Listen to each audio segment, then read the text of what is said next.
Shortly before 5 p.m. on the wintry Tuesday afternoon of January 10th, 1860, textile workers in the huge Pemberton Mill in Lawrence, Massachusetts, heard an odd rattle followed by a long, ear-splitting crash. Part of the building's brick wall bulged and exploded. Within seconds, the mill collapsed, and tons of machinery fell through disintegrating floors, bringing around 800 screaming millworkers with them. The mill's ruins formed a pyramid about 50 feet high. Dozens died within minutes, and more than 600 agonized workers could not escape the wreckage of twisted iron, smashed bricks, and splintered beams. Many of them were women and children from Maine and New Hampshire, as well as recent immigrants. More than half had come from Ireland during the potato famine, but natives of Scotland, Germany, and Switzerland also perished. In the first 5 or 6 hours, rescue teams were able to save more than 200 people using ropes to move beams and pillars, while hearty, arch-shaped machinery created coves where survivors could wait and allowed rescuers to supply the trapped workers with water, coffee, and encouragement. When the sun set, rescuers started to build bonfires to light their way. The fires revealed faces crushed beyond recognition, open wounds in which bones showed through paste of dried blood, brick dust, and shredded clothing. Around 9:30 p.m., 2 men climbed through a crevice with oil lamps to rescue a young woman. One of the lamps broke and a fire ignited. Flames spread quickly across the oil-soaked cotton waste and splintered wood. The Boston Globe reported 14 people were burned to death in front of their loved ones who could do nothing to help them. One trapped man cut his own throat with a pocket knife to avoid being burned alive. He was later rescued, but died from his injuries. A girl caught in a machine ripped off 2 fingers to make a desperate escape. The New York Times also reported that the owner, George Howe, managed to escape as the structure was falling. By midnight, the screams of the trapped and burning victims fell silent. Many of the bodies were mangled beyond recognition. They were laid out in a large room on an upper story of Lawrence City Hall, so their friends and family could try to recognize them. Every church in Lawrence had parishioners to console. Many families who lost their wage earners fell into poverty. This preventable disaster caused 145 deaths, and 166 workers were injured.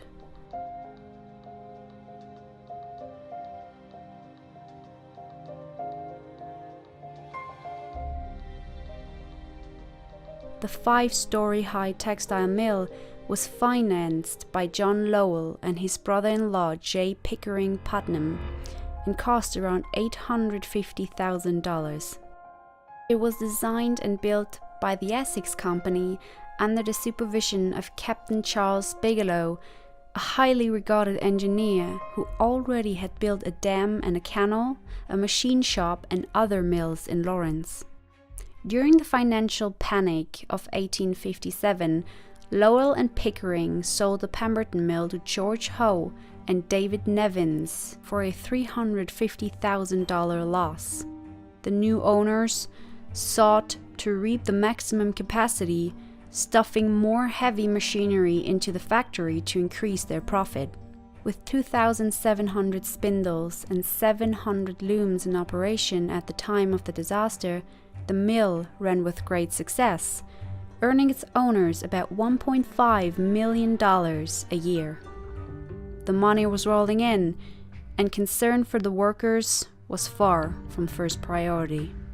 The Pemberton Mill was the worst industrial accident in Massachusetts history, and according to civil engineering assistant Professor Yu, a preventable structural failure.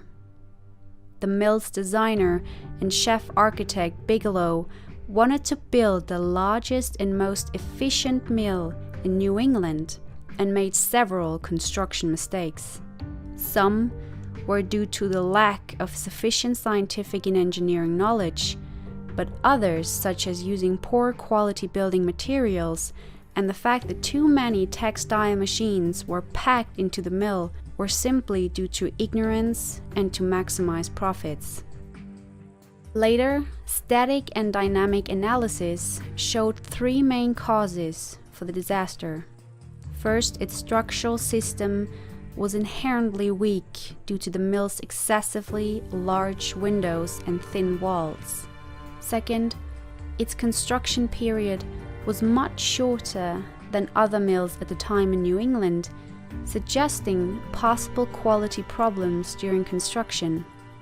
In fact, one of the original cast iron support columns was found to have an irregular cross-section, evidence that the engineers on the site did not do their job.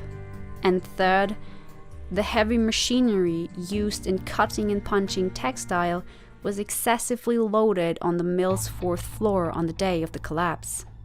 These three factors combined caused a dangerous load concentration, which crashed the floor slabs and led to progressive failure of the building structure. Professor Yu investigated the failure and performed a computer simulation which shows how heavy machinery was crashing onto the ground floor, causing the support beams and columns to fail and collapse. There has to be noted that the simulation represents only a qualitative and not quantitative analysis model, since there are a lot of variables involved. There is no information about the exact physical properties and characteristics of the construction materials used in the mill, what makes it difficult to predict the building's structural behavior with great scientific accuracy. After the disaster, Jesse Glover, overseer of repairs, testified that the building was known to be unstable since iron plates had to be put in to maintain its structure while the machinery stood inside, and he also criticized its thin walls and huge windows. John B. Tuttle, superintendent of brickwork, told architect Charles Bigelow that in his opinion the walls were insufficient. A jury found Charles Bigelow responsible for the collapse because he allowed malformed cast iron columns to support the structure. But Bigelow claimed he did not know of any problems with the pillars. He stated that the original owners bought the building materials and approved their use. However, the jury agreed that there was no evidence of criminal intent on behalf of the owners or the engineers. Bigelow did not go to prison. In fact, no one received any punishment for the preventable disaster. Despite the outrage and shock following the collapse, the legal system did not yet recognize the need for workers' protection, as public support was not widespread enough, and large businesses still held great power in 19th century Lawrence.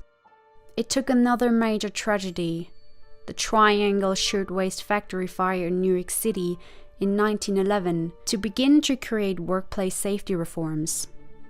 But it was not until 1972 that the country obtained national health and safety regulation with the creation of the Occupational Safety and Health Administration.